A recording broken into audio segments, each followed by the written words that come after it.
Oi gente, aqui é o Neto, esse aqui é o canal Mil Páginas, e passou o mês de novembro inteiro e ainda não tem um nome para esse quadro no canal.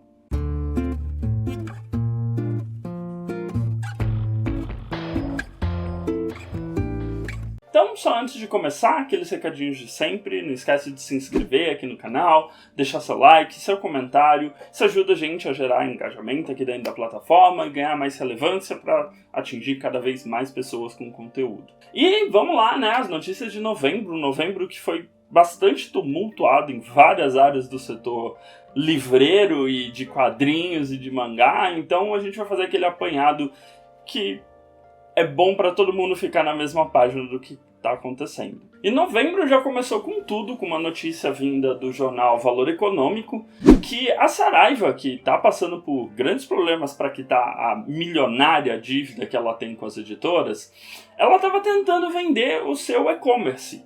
E como é que ela está tentando vender o seu e-commerce? Basicamente, ela quer vender os seus dados. Ela está negociando com grandes players do mercado as informações de compra, perfil. E no dia 4 de novembro, o jornal Valor Econômico veio a público afirmar que tanto Magazine Luiza, Amazon ou mesmo Mercado Livre já não têm interesses em seguir com essa compra. Por que eles não têm interesse? Primeiro porque existe tanto uma questão legal sobre essa venda de dados, então isso não é tão acertado, quanto a Saraiva, nesse processo de recuperação judicial, ela meio que já vendeu uma parte do nome dela para outra empresa, só que essa negociação dela não está no melhor dos mundos. Então, o medo desses players é muito no sentido de fechar uma compra com a Saraiva, do tipo, não, eu compro o seu estoque, compro suas informações, mas não poder seguir, né, com essa aquisição por conta dessa outra parte aí, que é dona verdadeira da Saraiva ou do que restou dela. E também existe um outro argumento de que essa base de dados da galera que comprava na Saraiva talvez não seja tão interessante para esses players, porque eles já fazem compras nesses novos parceiros. As pessoas que faziam compras na Saraiva, ela também tem um cadastro na Magazine Luiza, muito provavelmente. Muito provavelmente ela já pode ter feito alguma transação na Amazon. Então a Saraiva segue aí, né, com esse problema de recuperação judicial dos valores. As editoras seguem famintas para receber o que lhe é devido pela empresa. E a gente fica sem saber e só acompanhando mesmo para saber até onde vai essa novela da Saraiva. Uma outra notícia que balançou o mercado editorial foi que se começou a analisar quais são os impactos para o e-book, né, que a pandemia trouxe. O que aconteceu? A partir de abril, né, que a gente teve realmente um lockdown mais severo e o Brasil meio que parou, ou deveria ter parado para impedir o avanço da pandemia, as livrarias enfrentaram uma queda de faturamento de até 49% em muitos casos. Ou seja, se ela faturava, sei lá, 30 mil, ela estava faturando 15. E muito desse faturamento passou a vir de compras online. Nem todas as livrarias têm compras online. E aí um outro movimento que surgiu muito por parte das editoras foi abraçar realmente, né, o mercado de e-books. E isso veio com uma campanha de distribuição de e-books gratuitamente pela parte das editoras. Então, nos meses ali de maio e junho, a gente teve uma onda muito forte. E aí resolveram estudar, cara, será que finalmente o mercado de e-book brasileiro está avançando para algum lugar? Então, a Bookwire e um consultor austríaco decidiram fazer um estudo amplo, né, do impacto, né, de como o mercado editorial foi impactado de forma relevante ou não pelo pandemia da Covid. Então eles pegaram alguns dados e separaram isso em 3 amostras, né? Então, antes da pandemia, que vai ali de dezembro de 2019 até março, durante o pico da pandemia, então de maio até mais ou menos julho, e o período que deveria ser pós-pandemia, que seria mais ou menos ali de agosto até outubro. Apesar de em números reais, a venda, quando você fala no aumento de 300%, se você vendia 1 por mês, 300% a mais são apenas 300%, mas, de modo geral, a venda dos e-books ela foi muito impulsionada por essa distribuição. Ela foi muito impactada pela Covid no sentido de que as vendas continuaram aumentando. Essa pesquisa ela ajuda um pouco o mercado e a gente que é leitor a entender também que quando o mercado, né, as editoras, elas disponibilizam alguma coisa como algum e-book e fazem com que as pessoas tenham contato com algo que elas não estão dispostas a pagar antes, elas começam a entender aquela tecnologia, a gostar e abraçar aquela tecnologia mais facilmente, e as vendas continuam. Provavelmente a venda de e-books no Brasil, ela siga aumentando muito por conta desse período de Covid, o que é meio irônico a gente pensar, considerando a quantidade de livraria que está fechando, mas aparentemente essa campanha de distribuição ajudou a deixar as pessoas mais familiarizadas com esse modelo de leitura, e isso mantém-se numa crescente. Uma outra notícia relevante que ocorreu agora no período de novembro foi que existe uma preocupação cada vez maior e crescente com a Amazon, e isso não é sentido apenas no Brasil.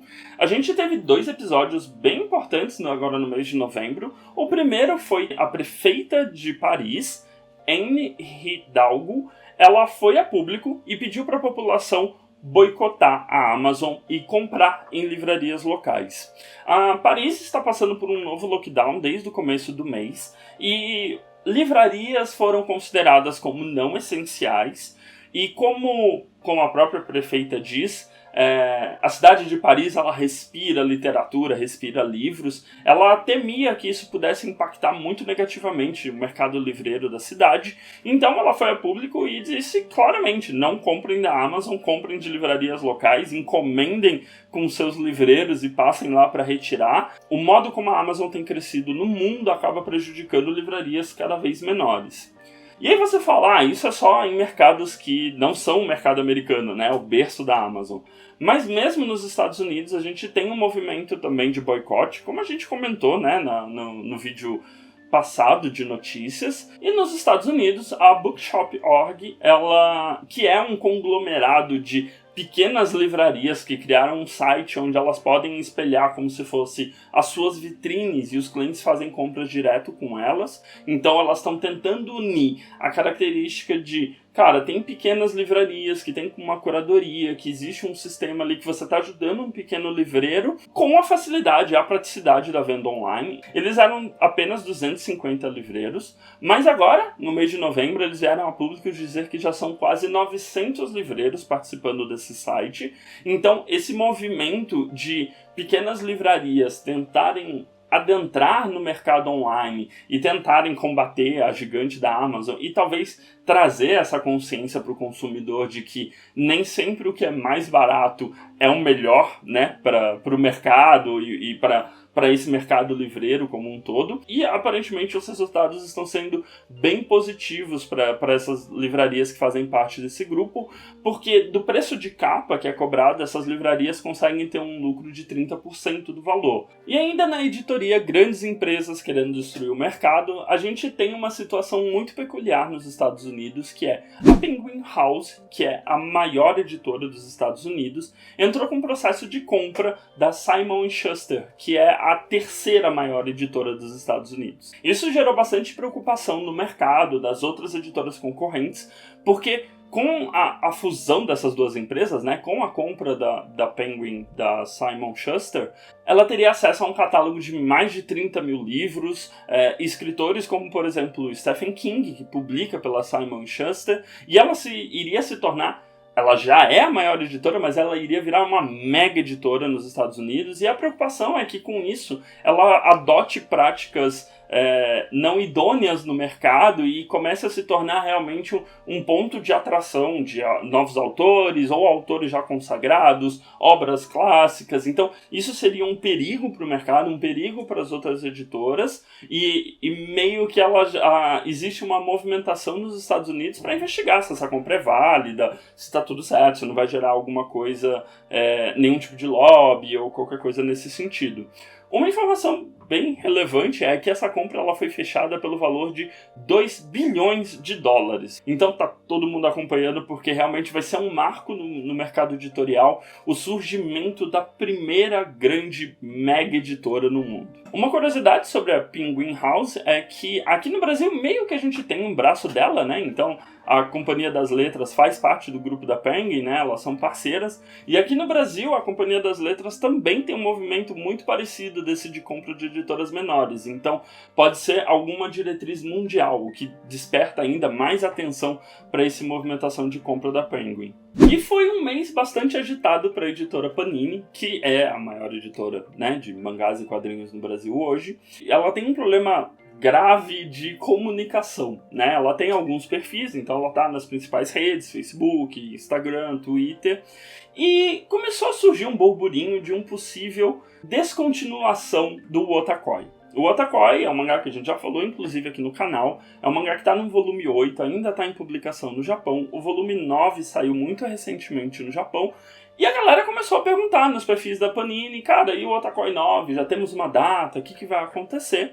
E como a Panini é meio esperta, ela nunca anuncia um cancelamento, ela simplesmente move o título para a geladeira até as pessoas esquecerem, o perfil da loja Panini começou a responder às pessoas no Twitter de que realmente o Wotakoi seria descontinuado, eles não iam continuar com a série, e isso começou a gerar uma comoção porque isso não estava vindo como uma informação oficial da editora. E aí, depois de 4 dias de informações entrecruzadas e completamente confusas, com editores da própria Panini precisando, nas suas redes sociais, desmentir a editora, a Panini veio a público e confirmou que o Wotakoi continua e que ela iria tentar ter uma presença online um pouco mais coesa. Mas como a gente não vive de promessa, a treta com a Panini continuou durante o mês.